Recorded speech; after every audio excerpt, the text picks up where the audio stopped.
السلام علیکم، welcome back to my channel Urdu کہانی ٹیوب۔ دوستو، آج بھی میں آپ کے لیے انتہائی خوفناک کہانی لے کر آئی ہوں۔ تو آئیے چلتے ہیں آج کی کہانی کی طرف۔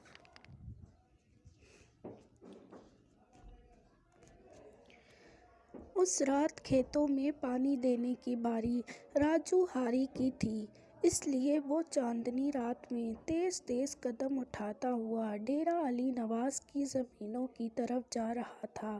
اچانک اسے محسوس ہوا جیسے کوئی اور بھی جو اس کے پیچھے چلا آ رہا ہے۔ اس نے پلٹ کر دیکھا، پیچھے کوئی نہیں تھا۔ ابھی مشکل سے اس نے چند قدم ہی آگے بڑھائے تھے کہ کسی عورت کے ہنسنے کی آواز سنائی دی۔ چاندنی رات میں عورت کے ہنسنے کی آواز نے ایک بار پھر اسے اچانک چونکنے پر مجبور کر دیا۔ راجو نے چاروں طرف نظریں دوڑائیں، وہاں کوئی ہوتا تو نظر آتا۔ پازیب کی جھنکار نے خاموشی کو توڑ دیا تھا۔ راجو دیوانہ وار ادھر ادھر دیکھنے لگا۔ دور دور تک وہاں کوئی عورت نظر نہیں آ رہی تھی۔ سمجھ سے باہر ہے، کوئی نظر بھی نہیں آ رہا ہے۔ پھر مجھے کیوں ایسا محسوس ہو رہا ہے کہ کوئی میرے پیچھے آ رہا ہے؟ عورت کی ہنسی کی آواز، پازیب کی جھنکار کیوں سنائی دے رہی ہے؟ اس نے خود کلامی کی۔ شاید میرے کان بج رہے ہیں۔ راجو نے اپنے دل کو تسلی دی۔ یہ سوچ کر وہ مطمئن ہو گیا تھا۔ آواز مسلسل سنائی دے رہی تھی، جیسے کوئی عورت پازیب پہنے اس کے پیچھے آ رہی ہو۔ کچھ دیر بعد آواز رک گئی اور پھر اچانک ایسا منظر اس کی آنکھوں کے سامنے آیا کہ وہ دم بخود رہ گیا۔ کچھ فاصلے پر کھڑی کرمن شعلہ بار آنکھوں سے اسے دیکھ رہی تھی۔ کرمن کو اپنے سامنے دیکھ کر خوف و دہشت سے اس کا دم خشک ہونے لگا۔ اسے اپنی آنکھوں پر حیرت ہو رہی تھی۔ نہ چاہتے ہوئے بھی اس حقیقت کو اسے تسلیم کرنا پڑ رہا تھا کہ وہ کرمن ہی ہے، وہی کرمن جس کے بارے میں گاؤں کے لوگ کا کہنا تھا کہ وہ چڑیل ہے اور رات کے وقت قبرستان میں جا کر مرد بچوں کے کلیجے کھا جاتی ہے، بھولے بھٹکے مسافروں کو دھوکہ دے کر ان کا خون پی جاتی ہے۔ اسے ایسا کرتا دیکھ کسی نے نہیں تھا، لیکن یہ سب باتیں کرمن کے بارے میں مشہور تھیں۔ کرمن کا شوہر کلیم جسمانی لحاظ سے کمزور تھا، اس لیے زیادہ کام کر لینے پر آئے دن بیمار رہتا تھا۔ دواؤں پر اس کا گزارا تھا۔ گاؤں والوں کو کلیم کی بیماری پر بھی شک تھا کہ وہ بیمار نہیں بلکہ کرمن اس کا رات میں خون پیتی ہے، تبھی اس کی صحت اچھی رہنے کے بجائے خراب رہنے لگی ہے۔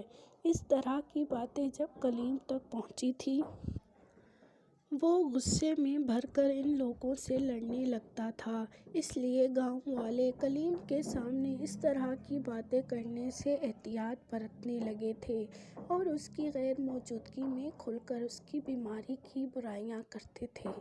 بعض لوگ کرمن کی برائی کرنے میں اس قدر آگے نکل جاتے تھے کہ چھوٹے اور فرضی قصے گھڑ لیتے اور مزے لے کر سناتے۔ کوئی جب یقین نہ کرتا تو فوراً کہتے، دانش کہتا ہے۔ دانش کہتا، میں نے خود اپنی ان گنہگار آنکھوں سے دیکھا تھا کہ کرمن ایک مردہ بچے کا کلیجہ چبا رہی تھی۔ اس کا منہ خون میں لتھڑا ہوا تھا۔ ہاں، میں نے بھی ایک بار کرمن کو ایک مسافر کو رات میں بہلا پھسلا کر کھیتوں میں لے جا کر اس کا خون پیتے دیکھا تھا۔ رات کی تاریکی میں اس کے منہ میں لمبے لمبے 2 دانت چمک رہے تھے۔ ان دانتوں کی مدد سے ہی مسافروں کی گردن سے خون پیتی ہے۔ فیاض کہتا، غرض ہر شخص کرمن کو چڑیل ثابت کرنے کے لیے جھوٹے قصے سنانے کو تیار رہتا تھا۔ ان افراد میں ہاری راجو بھی تھا۔ ایسا لگتا تھا جیسے ان کی کرمن سے خاندانی جنگ چلی آ رہی ہو۔ وہ ڈیرہ علی نواز ایسے لوگوں سے بہت خوش رہتا۔ کرمن سے اس کی کیا دشمنی تھی، یہ کوئی بھی نہیں جانتا تھا۔ یہ بات سب کو پتہ تھی کہ کریمن کی چڑیل ثابت کرنے اور جھوٹے قصے سنانے والے پر علی نواز کی مہربانیاں بہت بڑھ جاتی تھیں۔ کھانے پینے کا سامان اور مالی مدد ہوتی رہتی تھی۔ گاؤں کے لوگوں کو ایسی ہی نواز جاؤں کا انتظار رہتا تھا۔ راجو پہچانا مجھے؟ میں کون ہوں؟ کریمن نے کہا۔ کون ہو تم؟ میں تمہیں نہیں جانتا۔ راجو نے جان بوجھ کر انجان بننے کی کوشش کی۔ کیا سچ مچ تم کریمن کو نہیں جانتے؟ وہی کریمن جسے تم چڑیل ثابت کرنے میں پیش پیش رہتے ہو؟ کریمن نے زوردار قہقہا لگایا۔ اس کے زوردار قہقہا لگانے پر وہ بری طرح سے سہم گیا۔ وہ کریمن کو کس طرح سے بھلا سکتا تھا؟ اسے اچھی طرح یاد تھا کہ کس طرح انہوں نے وہ ڈیرہ علی نواز کے کہنے میں آ کر کریمن کو لوگوں کے ساتھ مل کر جلا کر بھسم کر دیا تھا۔ وہ چیختی رہی، التجا کرتی رہی کہ مجھے مت جلاؤ، میں چڑیل نہیں ہوں، میں بھی تمہاری طرح انسان ہوں۔ لیکن کسی نے بھی اس کی ایک نہ سنی تھی۔ جسم پر پٹرول چھڑک کر اسے آگ لگا دی تھی۔ ماچس کی تیلی جلانے والا ہاری راجو تھا۔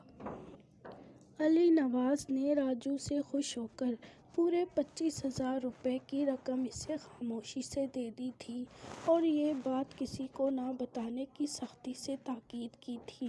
راجو کے وہم و گمان میں نہیں تھا کہ اتنے معمولی کام کے بدلے اتنے پیسے مل جائیں گے۔ اس نے چڑیل کو جلانے کا کام ثواب کی نیت سے کیا تھا۔ یہ کام اتنا آسان اس لیے ہو گیا تھا کہ کریمن کا شوہر کلیم مسلسل بیمار رہنے کے باعث ایک رات انتقال کر گیا تھا۔ اس کا انتقال بیماری سے ہی ہوا تھا، لیکن گاؤں والوں کو شک تھا کہ اس کا انتقال بہت زیادہ خون پی جانے سے ہوا ہے۔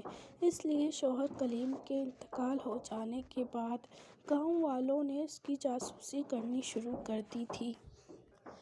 کریمن کے اولاد نہ ہونے کے سبب اب فصلوں کی دیکھ بھال اس کی ذمہ داری میں شامل ہو گئی تھی۔ وہ روزانہ ہی کھیتوں کی جا کر دیکھ بھال کرنے اپنی زمینوں پر جاتی تھی۔ وہ اپنے شوہر کو کھیتوں میں کام کرتا دیکھتی تھی، اس لیے کھیتوں میں اسے کام کرنے میں کوئی دشواری نہیں ہو رہی تھی۔ کیوں راجو، مجھے دیکھ کر تمہارا دم خشک ہو رہا ہے؟ ابھی میں نے تمہارا خون بھی نہیں پیا، پھر بھی تم اتنے پریشان ہو۔ مجھے معاف کر دو، میں تمہارے آگے ہاتھ جوڑتا ہوں، خدا کے لیے مجھے معاف کر دو۔ راجو بولا۔ کیوں معاف کر دوں؟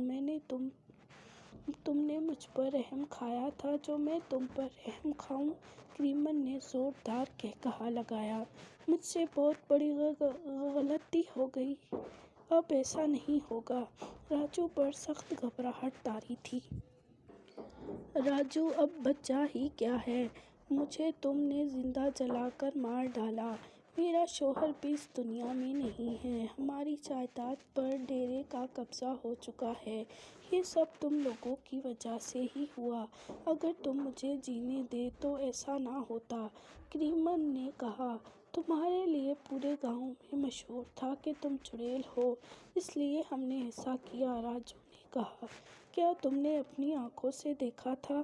نہیں، پھر کیوں تم نے اعتبار کیا؟ بولو، جواب دو۔ کریمن کی شعلہ برساتی آنکھیں اس کے چہرے پر ہی گڑی ہوئی تھیں۔ خاموش فضا میں راجو کی چیخ بلند ہوئی اور پھر خاموشی چھا گئی۔ صبح ہونے پر لوگوں نے راجو کی لاش دیکھی۔ ایسا لگتا تھا کہ جیسے کسی درندے نے بری طرح سے اس کی گردن کو جھنجھوڑ کر رکھ دیا ہو۔ گردن سے نکلنے خون سے ان جگہ کی زمین کی مٹی کو سرخ کیا ہوا تھا۔ کھیتوں سے اٹھا کر راجو کی لاش کو گاؤں میں لا جانے پر گہرا کوہرام مچ گیا۔ گھر والے بین کر رہے تھے، جبکہ پورے گاؤں کے لوگوں کے ذہنوں پر دہشت بیٹھ گئی تھی۔ کسی کی کچھ سمجھ میں نہیں آ رہا تھا کہ کیا ہوا ہے۔ کچھ لوگ دبے دبے لفظوں میں کہہ رہے تھے، یہ کریمن چڑیل کو جلانے کا نتیجہ ہے، اب اس کی روح گاؤں میں کسی کو بھی نہیں چھوڑے گی، ایک ایک سے انتقام لے گی۔ سب سے زیادہ خوفزدہ گاؤں کا ڈیرہ علی نواز تھا۔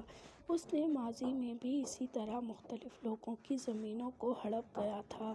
علی نواز کو یہ شوق تھا کہ اس کی گاؤں میں اتنی زیادہ زمینیں ہوں کہ کوئی اس کا مقابلہ نہ کر سکے۔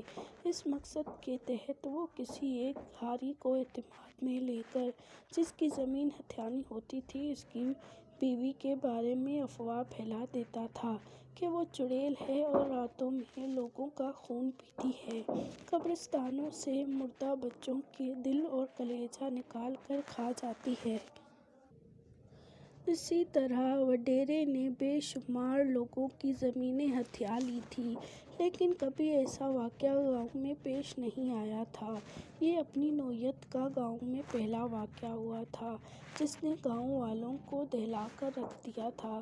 کئی دن تک پھر کوئی واردات نہ ہونے پر گاؤں والوں کو سکون ملا تھا اور انہوں نے ڈرنا چھوڑ دیا تھا۔ وڈیرے نے بھی سکون کا سانس لیا تھا، ورنہ اس نے سوچ لیا تھا کہ وہ شہر جا کر کسی عامل سے مدد حاصل کرے گا۔ اس کا شہر میں ایک عامل جاننے والا تھا، کبھی جب وہ کسی پریشانی میں مبتلا ہوتا تھا، وہ اس عامل کے پاس چلا جاتا تھا۔ وہ عامل کالے علم کا ماہر ہوتا تھا، اس کے پاس لوگوں کا ہر وقت تابع دار ہوتا رہتا تھا۔ ایک صبح وڈیرا سو کر اٹھا تو اسے ایسا محسوس ہوا کہ جیسے اس کے سرہانے کوئی کھڑا ہے۔ اس نے پلٹ کر دیکھا تو وہاں کوئی بھی موجود نہیں تھا۔ اس نے اپنا وہم جان کر باتھ روم کی طرف قدم بڑھائے۔ اچانک گھنگرو بجنے کی آواز سنائی دی۔ وہ آواز باتھ روم سے آ رہی تھی۔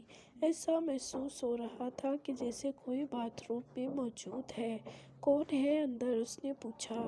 جواب میں خاموشی رہی۔ اس نے پھر پوچھا۔ پھر جواب میں خاموشی رہی۔ مجبوراً وڈیرے نے باتھ روم کا دروازہ کھول کر اندر جھانکا۔ باتھ روم میں کوئی نہیں تھا۔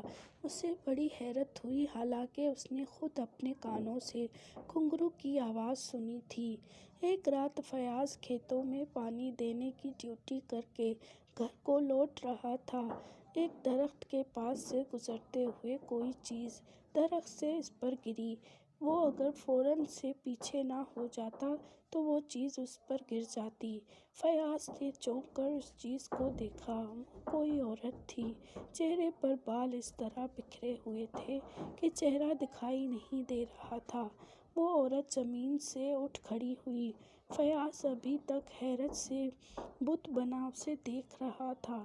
جیسے ہی اس عورت نے اپنے چہرے سے بال ہٹائے، وہ کریمن تھی۔ کریمن کی آواز سن کر، کریمن کو دیکھ کر فیاض کو ایک زبردست جھٹکا لگا۔ اس کے وہم و گمان میں بھی نہ تھا کہ اس کا سامنا اس طرح سے ہو جائے گا۔ اس کی سمجھ میں نہیں آ رہا تھا کہ وہ کیا کرے۔ فیاض، مجھے دیکھ کر کیوں تیرا دم خشک ہو رہا ہے؟ کیا اس سے پہلے تو نے مجھے دیکھا نہیں؟ بول، خاموش کیوں ہے؟ کریمن نے کہا۔ تم زندہ کیسے ہو؟ فیاض نے کہا۔ جیسے تم زندہ ہو، ایسے ہی میں زندہ ہوں۔ وہ زوردار قہقہا لگا کر بولی، اور میں اس وقت تک زندہ رہوں گی جب تک وہ ڈیرہ علی نواز مر نہیں جاتا۔